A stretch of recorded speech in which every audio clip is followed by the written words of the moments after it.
And there he is, Ayanda Dludla, the man who drove 14 children to their deaths. Dashcam footage shows reckless driving moments before the fatal crash. And today, he appeared in court. The man believed to be behind a tragic scholar transport crash that claimed the lives of 14 learners has been identified as Ayanda Dludla.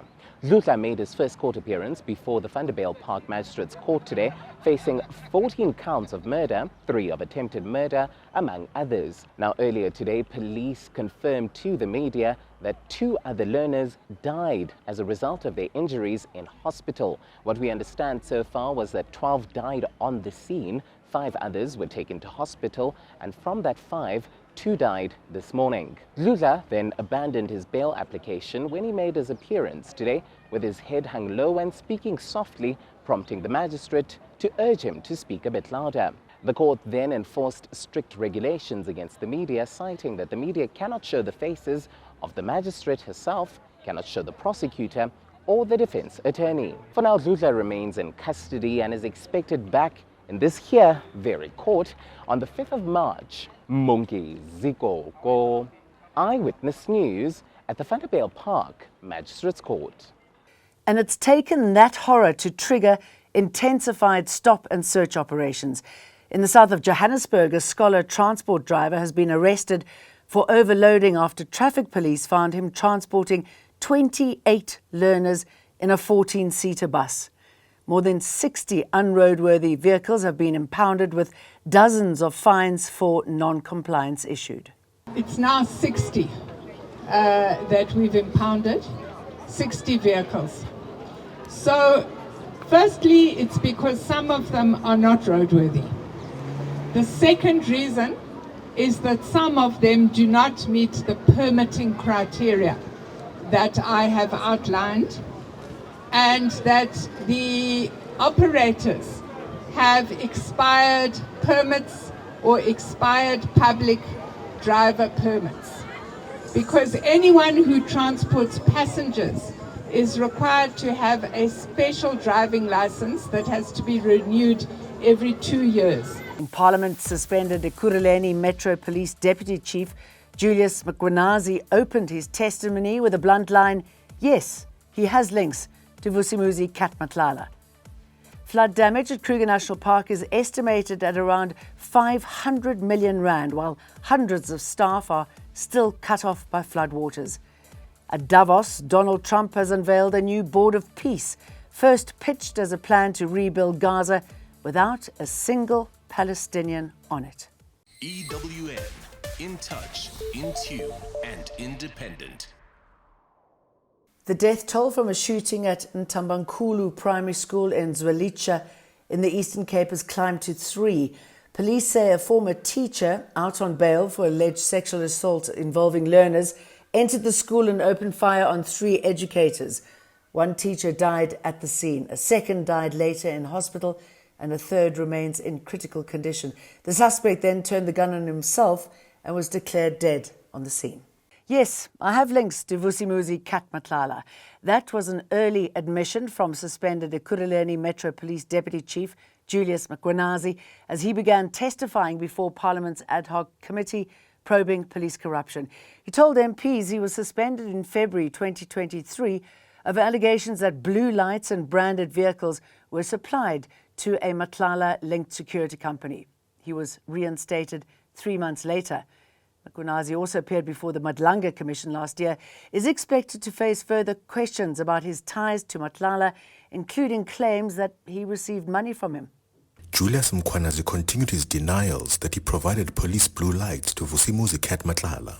He also says he was not involved in the branding of any of Matlala's vehicles, as alleged in submissions before the Madlanga Commission and the ad hoc committee. He told the committee that there was a clear agenda to target him by the EMPD chief, Isaac Mabiyeye, and others. I think it's them, the deputy chief and the chief, that are suspended. It's called blue light blazer.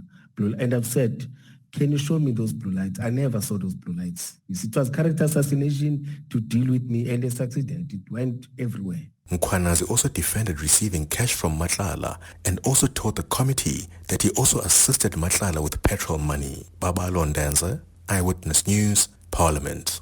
Flood damage at Kruger National Park is estimated at around R500 million, a figure that could rise as large parts of the park remain inaccessible.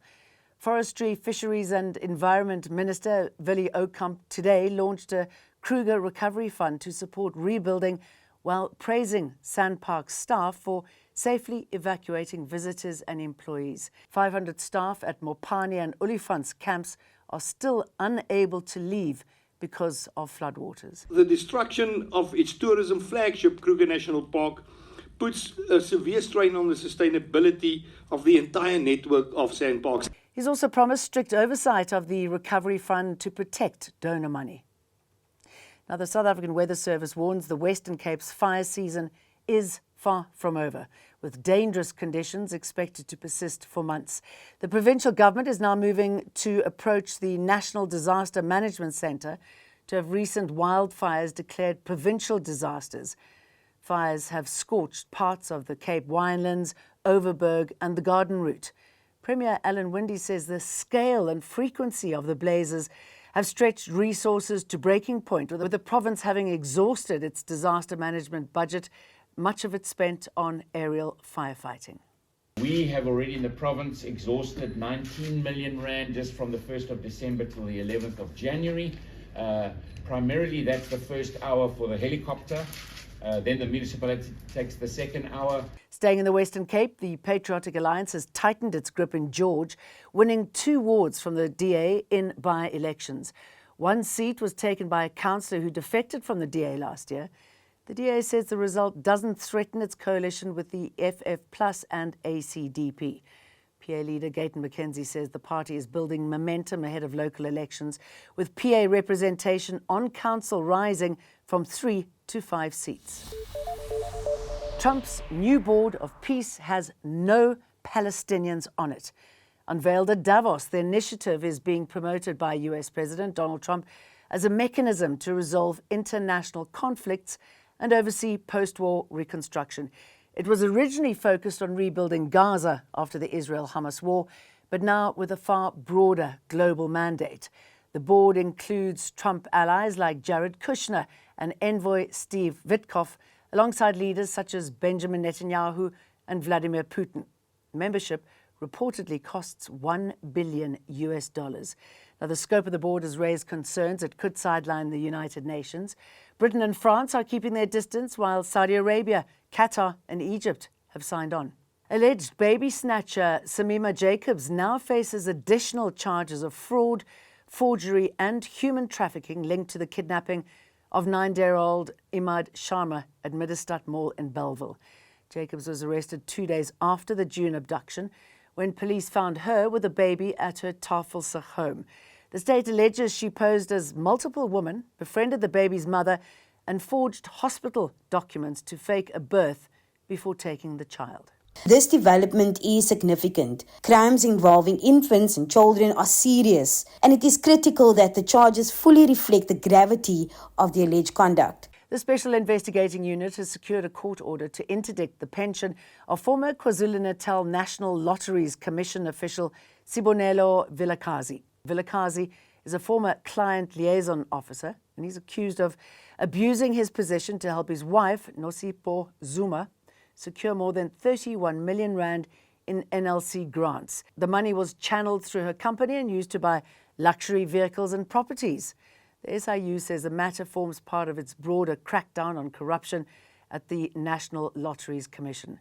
Vilakazi's pension, valued at about 500,000 rand, has been interdicted, and around 2.4 million rand in linked bank accounts has already been frozen. Is Iran's leadership starting to crack? Protests fueled by a collapsing economy, soaring inflation, and a plunging currency have become one of the biggest challenges the regime has faced in decades. Security forces are accused of firing on protesters and civilians, with human rights groups estimating thousands killed and tens of thousands detained. Internet blackouts continue, information is tightly controlled, and what began as anger over prices has widened into a broader revolt against repression. Many Iranians say the system is no longer sustainable. It's really the last stages of this regime. It has to be, because there is no support. The support is minimal now in the country, because the lifestyle they're left with affects absolutely everybody. There is no one who's not affected, be it the daily things like gas, electricity, water. You know, the country is not running as it should. So, you know, these foreign militia who were on the ground, I mean, there were people in chador, you know, the full black robes, among the people shooting at close range.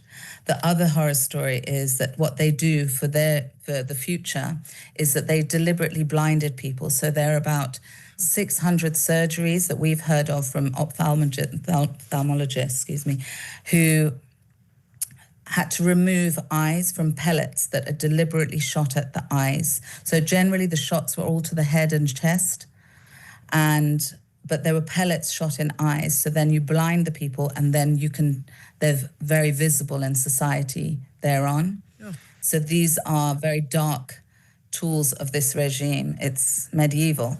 So what's South Africa going to do about considering its close relationship with the regime? That wraps us up today. We'll see you for more again tomorrow. EWN, in touch, in tune, and independent.